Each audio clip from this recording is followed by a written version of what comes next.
Welcome to another segment of 10314. I'm joined with Kathy Delpure of the Grace Foundation. Also joining us right now, Gary and Julie of the Angiuli Group, Chris Dowling of A Chance at Life. Thanks for joining us today. You're welcome. Thanks for letting me be here.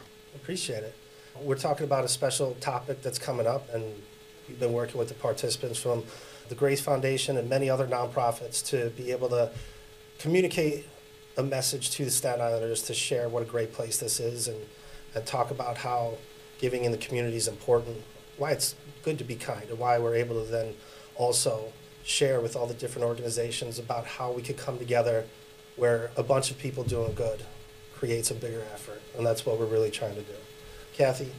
Giving Tuesday is a movement. It's been around for years. It's not just about giving monetarily. It's about sharing a message or being kind to a stranger or just knowing that you can be kind in a world that's just gone so crazy. We don't have to be part of that. We could just take what we have inside, and what we do well is to give back, and that's what we're here to talk about. I think there's a lot of people right now who are feeling exactly what you just said. Mm-hmm. And the fact of the matter is that we watch media sometimes and we would think that the whole world is going crazy. But at the end of the day, maybe 5% of the world is going crazy, and the other 95% just want to come home, hug their children, take care of each other, take care of their neighbors, take care of their relatives, and be just good human beings. Mm-hmm. Sure. I have to concur that unfortunately too often we concentrate on the negative. And there is actually so much good, especially in our community here on Staten Island, that people really want to help each other. I see it every day in my work.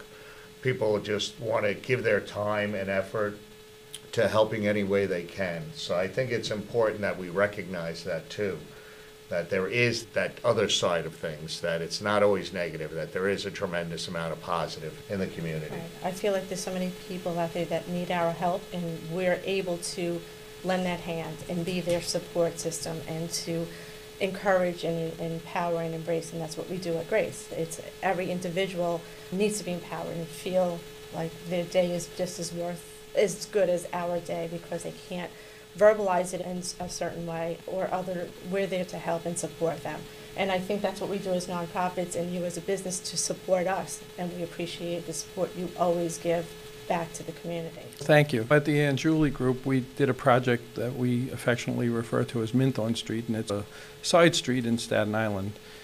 And when we started the project, the idea, it was an old warehouse that we were converting. And when we thought about it, I thought, how do I make basically Staten Island's meeting place? How do I make a place where everyone feels welcome? And the project has grown through the years.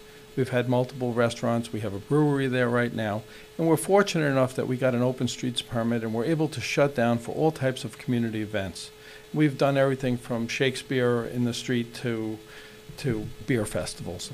And everybody feels welcome. We've done holiday parties, Winterfest type events.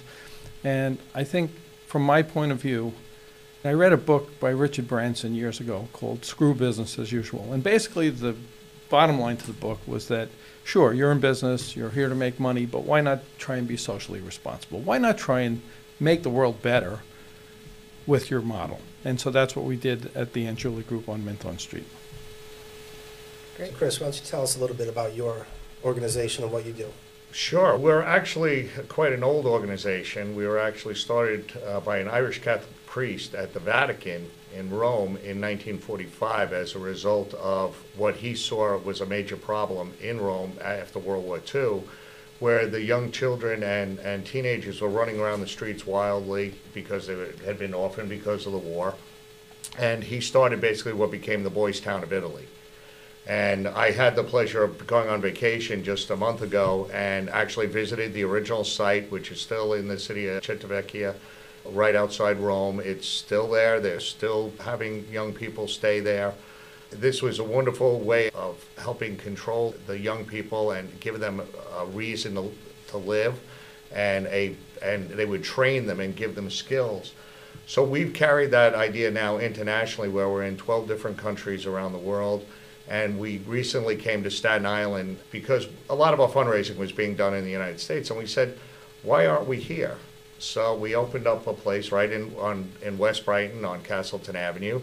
And it's basically, we call it the village because we want to go after that it takes a village kind of concept, and that we're there for the community, and we are offering basically educational and development programming for youth.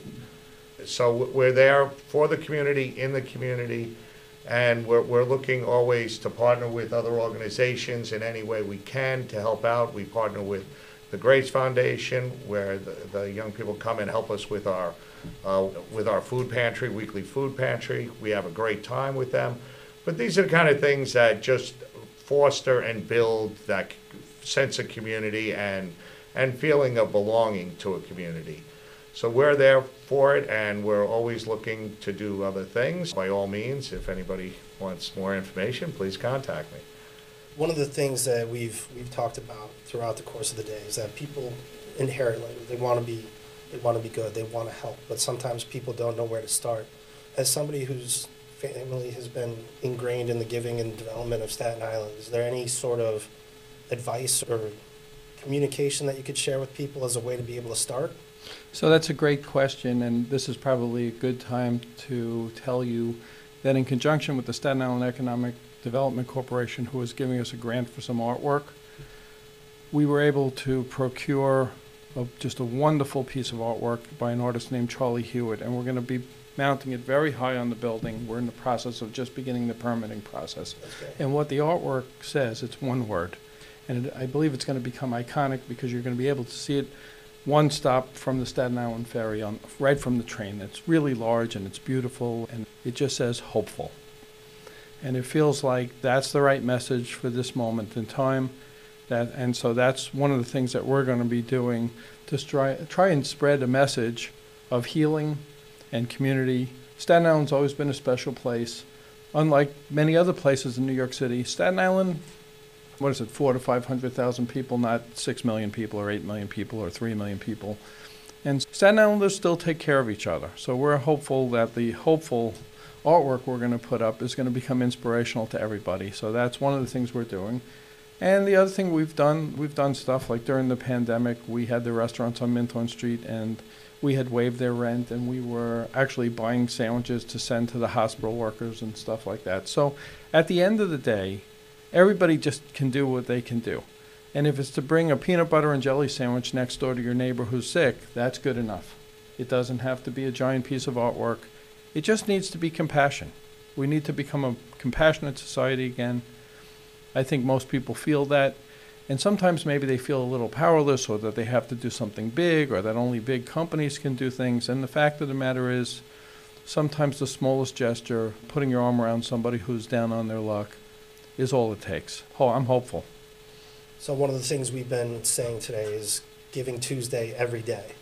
And I really think that what you're doing down there emulates that. It's the message that just try, extend a hand, do Be something kind. nice. It matters to somebody. Yeah, just try. You just never know who's one step away from disaster in their Right. life, and just a small positive message or a small helping hand.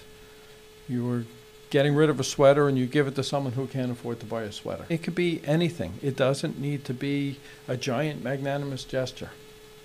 I would add on to that exactly that it's just one little thing. And for instance, the coat drive is running now. New York Cares has been running it. We've been participating in it for the last few years. And we're actually a collection site now for the coats. They're going back to their old model where they're collecting the coats and refurbishing them, cleaning them, and then handing them back out. During the pandemic, they had actually purchased new coats, which was nice, but this is getting the community back involved. A perfect way for somebody to, if you're just thinking about doing something, or even for Giving Tuesday, is donate a coat. You're not using it anymore, it's in good shape, donate it. It'll go to somebody who really needs it, especially obviously during the middle of the winter when it's cold.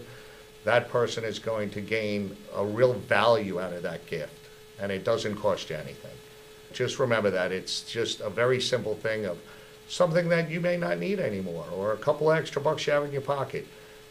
Especially with Giving Tuesday, it's put that in your mind. That's the important time to do this, and to reach out and be part of the community. We're going to be part of that too. I'll spread the word on the coats because we can certainly help. And that's what Right. we need, to share all that information. It just takes a conversation like this to know, oh, I didn't know you were doing that. So we want to do that. We want to help you with that. So that would be Great. great. Great. You It's know? like a baseball game, right? Grand slams are really exciting to watch, but at the end of the day, single after single is what really wins the game. Mhm. And if everybody just hits a single, or even a walk, instead of striking out, just the smallest, most basic building block, it's like the book Atomic Habits. I don't know if you read it, but the author postulates that growth, human growth, is basically 1% at a time. You don't have to grow 50% in a week.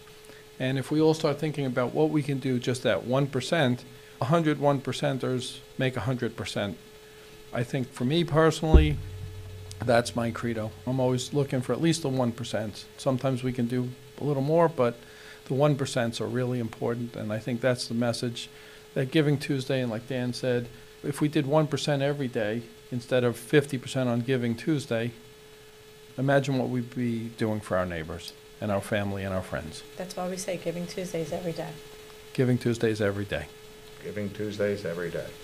Gary, Chris, thanks for joining us. Appreciate it. Thank you. Thank you for having me. That's it. Beautiful.